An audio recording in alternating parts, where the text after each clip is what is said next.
en el último directo que tuvimos, la última conversación, pudiste hablar de la profecía de los cátaros, que se cumpliría en el 2021. Pero también los templarios hicieron dos profecías, de las que te voy a pedir que hables al final de nuestra conversación, al final del directo, para ver cuáles fueron estas profecías. Con lo cual tenemos a una estirpe, la de los templarios, toda una ética y una misión, que están operando en una zona geográfica muy cercana a todo lo que tuvo que ver con María Magdalena. Esto significa que hubo inmediatamente una controversia, por no decir que una dificultad de comunicación con la Iglesia. La Iglesia finalmente les redujo totalmente, o quedan todavía templarios en el mundo, la estirpe ha continuado. Hoy en día existe la figura del templario.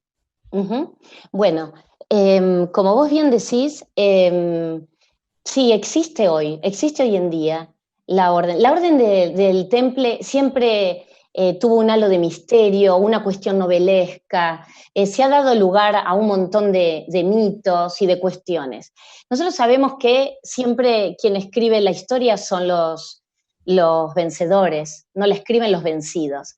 Entonces, tal vez desde mi lugar yo siempre estoy investigando la historia no oficial, qué fue lo que pasó verdaderamente y qué registros quedaron de algunos hechos que sabemos que no fueron contados por los vencedores, sino que la historia la escribieron los vencidos. Entonces, bueno, acá tenemos que entender, hay todo un hilo conductor, inclusive con fechas, de decir, bueno, en el 1209 empezó la cruzada contra los cátaros. En el 1306 Francia expulsa a más de 100.000 judíos de Francia y se queda con todas sus pertenencias. Un año posterior a que Francia expulsa a los judíos de Francia, empiezan a perseguir a los caballeros templarios, empieza la persecución y empiezan a acusarlo de herejía, de esoterismo, de homosexualidad, de que no respetaban a Jesús, de cuestiones que son para mí innombrables. Entonces, si ustedes ven, hay todo un hilo conductor. Recordemos que a los cátaros, de hecho, la fortaleza de Montsegur era considerada la sinagoga del diablo. ¿Por qué sinagoga? Otra vez, como toda una cuestión de tener, no sé si decir desprecio o si tener esta situación con los judíos, con el mensaje. Recordemos que Jesús era judío, murió como judío, y María Magdalena también lo era. Entonces, los caballeros templarios que custodiaban el mensaje de María Magdalena, custodiaban ni más ni menos que el mensaje y el linaje de una mujer judía, al igual que los cátaros, que fueron los descendientes de las enseñanzas de esta gran mujer.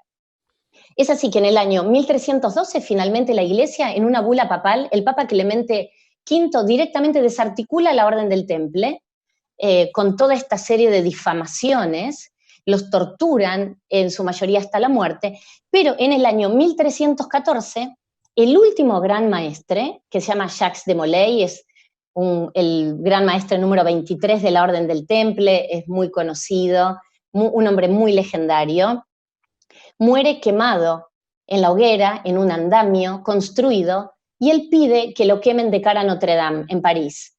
Entonces le conceden este último deseo y lo queman vivo en la hoguera mirando Notre Dame.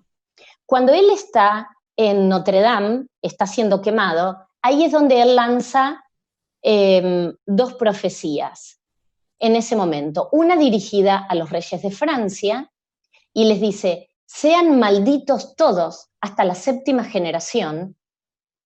Y cuando él lanza esta primer profecía, ¿qué es lo que ocurre? Vamos a contar un poquito qué es lo que ocurre con esta profecía. Él dice, malditos todos hasta la 7ª generación. Y esta profecía parece haberse cumplido, porque en el próximo medio siglo que transcurre, todos los reyes de Francia sistemáticamente vivieron muy poco tiempo y murieron de muertes súbitas e inexplicables. Entonces, esto que él lanza en la hoguera, esta profecía, parece haberse cumplido.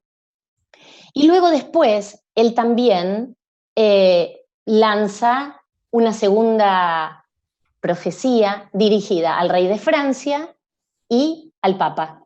Y dice, los invito a comparecer dentro de un año ante los tribunales de Dios. al Papa Clemente V y a Felipe IV, Felipe el Hermoso.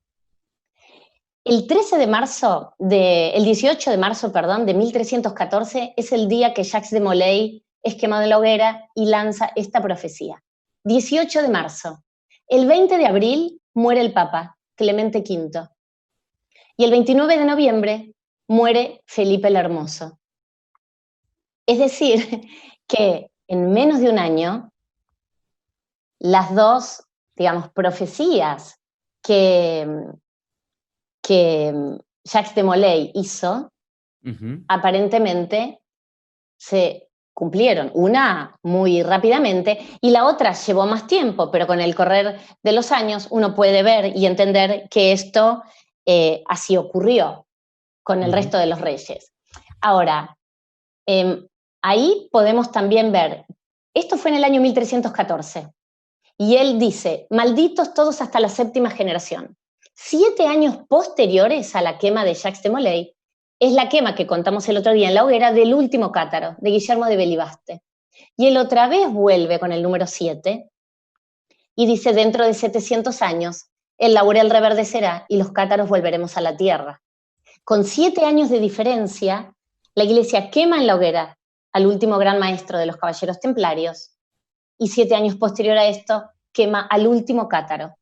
Entonces, aquí es donde podemos entrelazar y entender que lo que quisieron borrar de la faz de la tierra fue todo un legado, fue todo un mensaje y fue la custodia de una descendencia y de un linaje que decidieron que todos aquellos que sabían y custodiaban secretamente la descendencia, el mensaje de Jesús y de María Magdalena, no tenían lugar en la faz de la tierra, porque la Iglesia sabía que era un polvorín, que se sentía muy amenazada y que había que sacar a toda esta gente que podía mover los cimientos construidos por la Iglesia Católica.